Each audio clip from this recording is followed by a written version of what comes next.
तो आज हैं 10 अक्टूबर 2022। आज हम कवर करेंगे 10 अक्टूबर के करंट न्यूज़ और 9 अक्टूबर के भी करंट न्यूज़ को। जितने भी इंपॉर्टेंट करंट अफेयर्स के टॉपिक्स थे इन 2 दिनों के, उनको हम आज कवर करेंगे इस वीडियो में। और अगर आपने अभी तक चैनल सब्सक्राइब नहीं किया है तो इसको सब्सक्राइब ज़रूर कर लें। आगे बढ़ने से पहले जो हमारा क्वेश्चन था लास्ट डे का, उसके बारे में बात करते हैं। हम जानते हैं रुपए जो है डॉलर के मुकाबले बहुत ज़्यादा गिर गया था 8 अक्टूबर को। अभी तक का हम कह सकते हैं ऑल टाइम लो लेवल पे। तो ये क्वेश्चन था कि वो कितने पे पहुंचा था रुपए डॉलर के अगेंस्ट में। तो 8 अक्टूबर को 15 पैसा गिर के रुपए डॉलर के मुकाबले 82.32 रुपीज़ पे पहुंच गया था। तो ये अभी तक का लोवेस्ट है हिस्ट्री के अंदर कि जो रुपए डॉलर के मुकाबले इतना गिरा है। इंडिया जो है वो होस्ट करेगा यूनाइटेड नेशन सिक्योरिटी काउंसिल के काउंटर टेरर कमेटी की मीटिंग्स को इंडिया में, जो कि होंगे न्यू दिल्ली और मुंबई में ऑन 28 एंड 29 ऑफ अक्टूबर को। तो एक बहुत इंपॉर्टेंट मीटिंग होगी जिसके अंदर इंडिया इन सारे डिप्लोमेट्स के साथ में, इस कमेटी के साथ में डिस्कस करेगी कि टेररिज्म को कम करने के लिए काउंटर एक्टिविटीज़ किस तरीके से की जाए और कहाँ पे उनको बढ़ाना चाहिए, किस तरीके से बढ़ाना चाहिए, उसका सहयोग किस तरीके से हम आपस में बढ़ा सकते हैं सारे देश। स्टार्टअप की हम बात करें तो एक बहुत इंपॉर्टेंट न्यूज़ और एक अच्छी खबर भारत के लिए भी कि अभी जनवरी से लेकर जुलाई 2022 के बीच में इंडिया ने चाइना को ओवरटेक किया है मैक्सिमम नंबर ऑफ यूनिकॉर्न्स के मामले में। तो पहले बात करते हैं स्टार्टअप की। तो स्टार्टअप छोटी छोटी जो कंपनीज होती हैं, जो बिजनेसेस या जो उद्यमी होते हैं, एंटरप्रेन्योर्स होते हैं, वो स्टार्ट करते हैं। तो स्टार्टअप उनको कहते हैं। तो जब इन स्टार्टअप्स की वैल्यूएशन, मार्केट वैल्यू $1 बिलियन से ज़्यादा हो जाती है तो उनको हम कहते हैं यूनिकॉर्न्स। तो जनवरी से लेकर जुलाई 2022 के बीच में इंडिया में 14 स्टार्टअप जो हैं वो यूनिकॉर्न बने हैं। तो ये अपने आप में बहुत एक इम्पॉर्टेंट न्यूज़ है हमारे लिए और अच्छी खबर है भारत के लिए कि इतने स्टार्टअप धीरे धीरे यूनिकॉर्न बनते जा रहे हैं। मतलब उनकी मार्केट वैल्यू बढ़ती जा रही है, लोग उसमें इन्वेस्ट करते जा रहे हैं और ये एक्सपेंड होते जा रहे हैं। इसी टाइम पीरियड में जनवरी से जुलाई के बीच में चाइना के अंदर केवल जो 11 स्टार्टअप थे वो यूनिकॉर्न बने थे चाइना में। तो हम उनसे आगे हैं 3 स्टार्टअप्स इस पर्टिकुलर ड्यूरेशन में। तो हम ये कह सकते हैं धीरे धीरे इंडिया के अंदर जो ये स्टार्टअप को प्रमोट किया जा रहा है ये यूनिकॉर्न्स बनते जा रहे हैं और आने वाले टाइम में बहुत बड़ी कंपनीज बनती जाएंगी, जिससे हमारा जो डिपेंडेंसी है दूसरी कंट्रीज़ के ऊपर, जहाँ से हम इंपोर्ट करते हैं, सामान खरीदते हैं, तो वो डिपेंडेंसी धीरे धीरे कम होगी। तो ये जो स्टार्टअप हैं वो इंडिया ही नहीं बाकी दूसरी कंट्रीज़ को भी एक्सपोर्ट करेंगे सामान, जो हमारी इकोनॉमी के लिए अच्छा होगा। अगर हम यूनिकॉर्न्स की बात करें पूरी दुनिया के अंदर तो इंडिया अभी तीसरे नंबर पे है अमेरिका और चाइना के बाद। इंडिया और जापान ने अभी एक मेमोरेंडम ऑफ अंडरस्टैंडिंग साइन किया है जिसके अंदर वो आयुर्वेदा को प्रमोट करने के लिए साइंटिफिक कोऑपरेशन के लिए एक दूसरे का सहयोग करेंगे। तो ये एमओयू साइन किया है 2 ऑर्गेनाइजेशंस ने, all India institute of Ayurveda ने और जापान की national institute of advance industrial science and technology. इन दोनों इंस्टीट्यूट ने साइन किया है कि हम आयुर्वेदा को कैसे बढ़ा सकते हैं, इसमें कैपेसिटी डेवलपमेंट को कैसे इंक्रीज कर सकते हैं, टेक्नोलॉजिकल कोऑपरेशन को कैसे बढ़ा सकते हैं एकेडमिक फील्ड में और दूसरे एरियाज में। प्रधानमंत्री मोदी अभी गुजरात के दौरे पे हैं। गुजरात के मोधेरा जो कि मेहसाना डिस्ट्रिक्ट के अंदर है, उसको प्राइम मिनिस्टर ने डिक्लेयर किया है India's first 24/7 solar powered village. तो मतलब ये गांव जो है अब वो सप्लाई जो होती है इलेक्ट्रिसिटी उस पर डिपेंडेंट ना रहेगी, बल्कि ये 24/7 सोलर पावर्ड विलेज है। ये पिक्चर में आप देख सकते हैं, ये सन टेम्पल है मोधेरा का। कुछ टाइम पहले प्रधानमंत्री मोदी जी ने अपने ट्विटर अकाउंट से इसकी एक वीडियो भी रिलीज़ की थी जो काफ़ी वायरल हुई थी। तो सन टेम्पल विलेज भी कहते हैं मोधेरा को और एक हिस्टोरिकल हेरिटेज साइट है ये गुजरात के अंदर। होम मिनिस्टर अमित शाह जी ने 70th प्लेनरी सेशन किस चीज़ का, नॉर्थ ईस्टर्न काउंसिल का, उसको एड्रेस किया गुवाहाटी के अंदर। यूनियन मिनिस्टर अनुराग ठाकुर जी ने इनॉग्रेट किया है वाटर स्पोर्ट्स सेंटर को हिमाचल के बिलासपुर जगह पे। तो वाटर स्पोर्ट्स सेंटर जहाँ पे बहुत सारी अपनी water sports activities, adventure activities जो होंगी प्रोवाइड कराई जाएंगी, ट्रेन किया जाएगा वहाँ पे। तो ये अपने आप में टूरिज़्म को बढ़ावा देने के लिए, एडवेंचर एक्टिविटीज़ को बढ़ावा देने के लिए बहुत अच्छा इनिशिएटिव तो ये बिलासपुर हिमाचल प्रदेश के वहाँ पे इसका इनॉग्रेशन हुआ है और ये एक जॉइंट इनिशिएटिव है स्पोर्ट्स अथॉरिटी ऑफ इंडिया और नेशनल थर्मल पावर कॉरपोरेशन का। हिमाचल की ही एक और इम्पॉर्टेंट न्यूज़, साइंस म्यूजियम का उद्घाटन किया है हिमाचल के ही चंबा शहर में यूनियन मिनिस्टर जितेंद्र सिंह जी ने। कोऑपरेटिव डेयरी कॉन्फ्रेंस अभी एक ऑर्गेनाइज हुई है सिक्किम के अंदर, जिसको एड्रेस किया और इनॉग्रेट किया होम मिनिस्टर अमित शाह जी ने। जैसे हम जानते हैं अभी वो नॉर्थ ईस्ट के दौरे पे हैं, आसाम, सिक्किम और दूसरे एरियाज़ में, तो बहुत सारे वहाँ पे काम कर रहे हैं, मीटिंग्स हो रही हैं। तो उसी में से एक कोऑपरेटिव डेयरी कॉन्फ्रेंस 2022 सिक्किम के अंदर हो रही है। चंडीगढ़ के अंदर एक नई सेक्रेटेरिएट बिल्डिंग बनी है जो कि अपने आप में हम कह सकते हैं कि cities first 5 star rated green building. तो अगर क्वेश्चन यह है पूछा जाए कि कौन से शहर के अंदर पहली 5 स्टार रेटेड ग्रीन बिल्डिंग बनी है, तो वह है चंडीगढ़ के अंदर। दिस ईयर सिंस जनवरी 2022 और record 1.62 crore tourist visited Jammu and Kashmir. जनवरी से लेकर अभी तक के टाइम पीरियड में भारत के इतिहास में आज़ादी के बाद से पिछले 75 सालों में इतने टूरिस्ट कभी जम्मू एंड कश्मीर नहीं गए। इसकी जो टोटल नंबर है वो है 1.62 करोड़। तो आप समझ सकते हैं कितने लोग इस साल जम्मू कश्मीर गए। लद्दाख, जैसे हम जानते हैं, लद्दाख नई यूनियन टेरिटरी बनने के बाद वहाँ पे नई नई पॉसिबिलिटीज़ को जो है ढूंढा जा रहा है कि किस तरीके से लद्दाख का और डेवलपमेंट हो सकता है।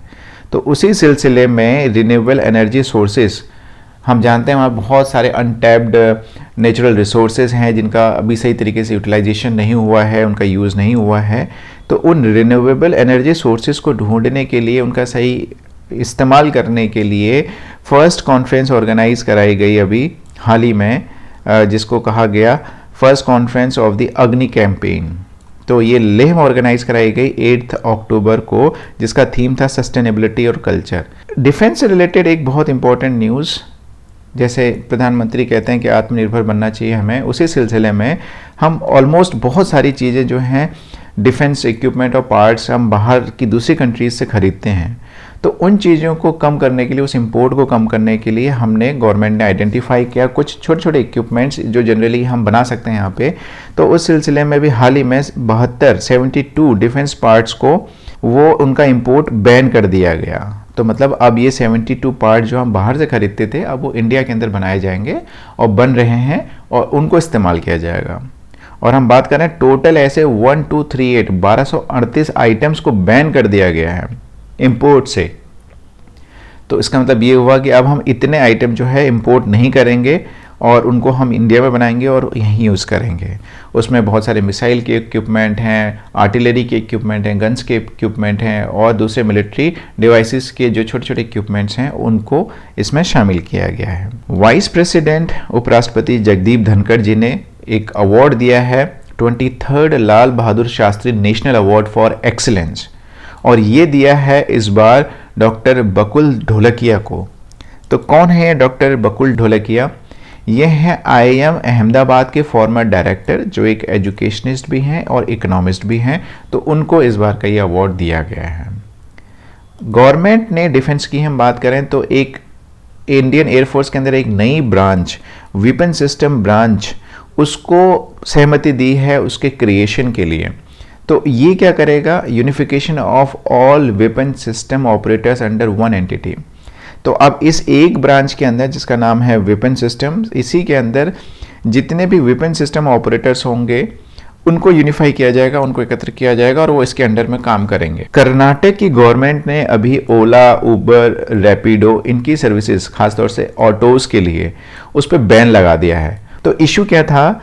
तो बहुत सारे लोकल लोगों ने कंप्लेन करी गवर्नमेंट को कि जो गवर्नमेंट ने फिक्स्ड किए हैं चार्जेस ऑटो वालों के लिए कि पहले 2 किलोमीटर के लिए 30 रुपये लिया जाएगा और उसके बाद हर किलोमीटर का 15 रुपये लिया जाएगा। तो ये जो कंपनीज थी ये इसको वॉयलेट कर रही थी। 100 रुपये, 150 रुपये, 200 रुपये 2 किलोमीटर का, 1 किलोमीटर का, इस तरीके से ये ले रही थी। तो हम जानते हैं जैसे कि हर शहर में जहाँ पे भी ओला, उबर ऑपरेट कर रहे हैं तो इनकी प्राइसेस बहुत ज़्यादा फ्लक्चुएट करती हैं, ऊपर नीचे होती हैं। बारिश में और ज़्यादा हो जाती हैं, डिमांड बढ़ती है तो और ज़्यादा इनके रेट बढ़ जाते हैं। लेकिन वहाँ पे गवर्नमेंट का रूल था कि आप पर्टिकुलर इतने किलोमीटर के लिए ऑटो का इतना लेंगे और उसके बाद हर किलोमीटर का इतना लेंगे। तो ये एक वॉयलेशन हो रहा था और लोकल लोगों ने बहुत सारी कंप्लेंट जो है वो गवर्नमेंट को की थी। उसके बाद गवर्नमेंट ने अभी एक इनिशिएटिव लिया है और उनको बोला है कि आप इस पर अपना रिस्पॉन्स सबमिट करें। इसी कड़ी में जो लोकल जो ऑटो ड्राइवर्स थे उन्होंने भी समझा कि ये ओला और उबर जो हैं ये काफ़ी पैसे चार्ज कर रहे हैं और मैक्सिमम जो पैसा चार्ज करने के बाद ये खुद रख लेते हैं, ऑटो वालों को नहीं मिलता है। तो उन्होंने क्या किया है, अपना एक नया ऐप खुद का, जो लोकल ऑटो वाले हैं वहाँ के, तो उन्होंने अपना एक खुद का नम्मा यात्री ऐप जो है उसको बनाने के ऊपर इन्होंने काम किया है और उसको ये लॉन्च करेंगे 1 नवंबर को। यूनियन मिनिस्टर अनुराग ठाकुर ने, जो कि स्पोर्ट्स मिनिस्टर भी हैं, उन्होंने एक कैंपेन स्टार्ट किया है जिसका नाम दिया है किक ऑफ द ड्रीम, और इसमें कुछ सेलिब्रिटीज़ को नॉमिनेट किया है कि आप भी इसको प्रमोट करें। हमारी जो अंडर 17 फुटबॉल टीम है महिलाओं की, वो अपना under 17 FIFA world cup campaign start करने जा रही है 11 अक्टूबर से।